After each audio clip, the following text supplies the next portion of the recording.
ও একটা মেয়ের চক্করে পড়েছিল, ঠকে গেছে। আর এত আওয়াজ কিসের তোমাদের? এখন রাত কটা বেজেছে আমি বলবো না, বাড়ির লোক জানতে পারলে বকবে আমাকে। হ্যাঁ, এখন বৃষ্টির ওয়েদার, এখন একটু বৃষ্টিটা কমেছে, তাই বেরিয়ে পড়েছি একটু হাঁটতে। হাতে একটা আইসক্রিম আছে, অর্ডার দিয়েছিলাম। এই অনলাইন ডেলিভারি হতে এগুলো, এই জেপ্টো, সুইগি, এগুলো হতে এখন সুবিধে, এগুলো আমরা তাড়াতাড়ি পেয়ে যাই হাতের কাছে। যেটা বলার জন্য আমি ভিডিওটা বানাচ্ছি। তো আজকে আমার কিছু বন্ধুদের সাথে অনলাইনে ভিডিও কলে কথা হলো, সব স্কুলের ফ্রেন্ড ছিল। তাদের মধ্যে একজন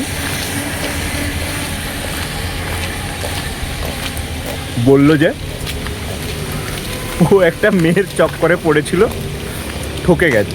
কীরকম তোমাকে শোনাচ্ছি।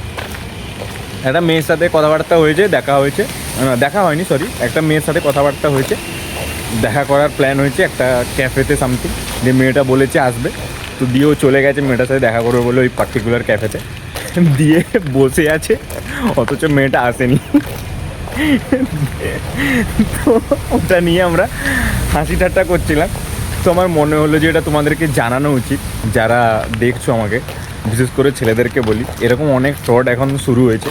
একটু তোমাদেরকে এই ব্যাপারে অ্যাওয়ার থাকা উচিত যে এখন এইরকম ফ্রড অনেক জায়গায় চলছে।